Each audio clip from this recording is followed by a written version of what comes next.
राइस्टार एक सुनसान रास्ते से दूसरे गांव के लिए जा रहा था। अचानक से उसके सामने एक ट्रक आ जाती है कि राइस्टार अपनी बाइक बाएं की ओर मुड़ा लेता है। उसकी तेज स्पीड होने की वजह से उसका संतुलन बिगड़ जाता है। वो पेड़ से बचते बचाते वह गलती से एक गांव में घुस जाता है। तभी 7 बज जाते हैं। धीरे धीरे अंधेरा हो रहा था, पर उस गांव में घंटी की आवाज गूंजने लगती है। अलग अलग आवाजें आने लगती हैं। थोड़ी देर में वहाँ अफरा तफरी मच जाती है। लोग इधर उधर भाग रहे थे। दरअसल लोग अपने अपने घर में जा रहे थे। सभी के हाथ पैर कांप रहे थे। लोगों के चेहरे पर अलग ही चिंता थी। फिर राइस्टार गांव में और घुसता जाता है। राइस्टार कुछ पल के लिए सोच में पड़ गया। सभी लोग कहाँ गए कि सामने से लाल कपड़े पहना हुआ एक आदमी बड़ी तेजी से भागते हुए राइस्टार के पास आता है और हाँफते हुए कहता है, अरे भाई, इधर क्या कर रहे हो? 7:30 बजने ही वाले हैं। 5 मिनट रह गए बस। तुम शहर से आए हो लगते हो। चलो चलो मेरे घर में जल्दी, वरना वो आ जाएगी। आओ मेरे पीछे। फिर राइस्टार बिना सवाल जवाब किए उस आदमी के पीछे जाने लगता है। राइस्टार उसके सामने रुककर सवाल पूछता है, अरे भाई, ये यहाँ पर क्या हो रहा है? तुम मुझे 7:30 बजे से पहले अपने घर में क्यों लेकर आए? और ये अजीब सी घंटी की आवाज क्यों गूंज रही है? आदमी कहता है, अरे मैं पागलों जैसी बात नहीं कर रहा हूँ। इसका सच जानकर तुम्हारे रोंगटे खड़े हो जाएंगे। इस गांव में 7:30 बजे रोज चुड़ैल आती है, जो कि लोगों को मार के उस पेड़ में लेकर जाती है। बात हो ही रही थी उसी सूखे पेड़ की।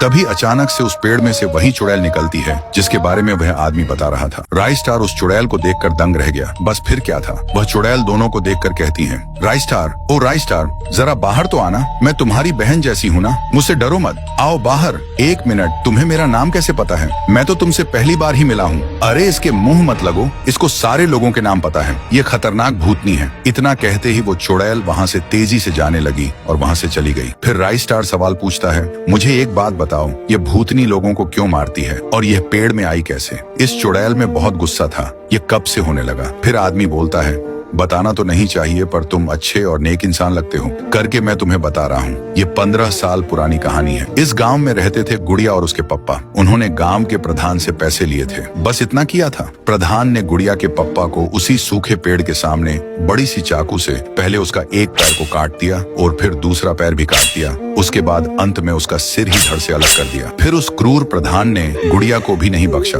उसको कर्जदार की बेटी बोलकर गांव से धक्के मारकर बाहर निकाल दिया और उसने भी गांव के सबसे ऊंचे टावर से कूदकर अपनी जान दे दी। उसके बाद उसकी आत्मा उसमें से निकलकर उसी सूखे पेड़ में गई जहां पर उसके पप्पा को मारा गया था। उसके बाद क्या था, वो एक लड़की के बदन में घुसकर वो अपनी बाइक पर बैठकर उस प्रधान को पूरे गांव में घसीटते हुए सूखे पेड़ में लेकर चली गई। उस पेड़ में प्रधान के हाथ पैर, सिर पेट सब उगाए।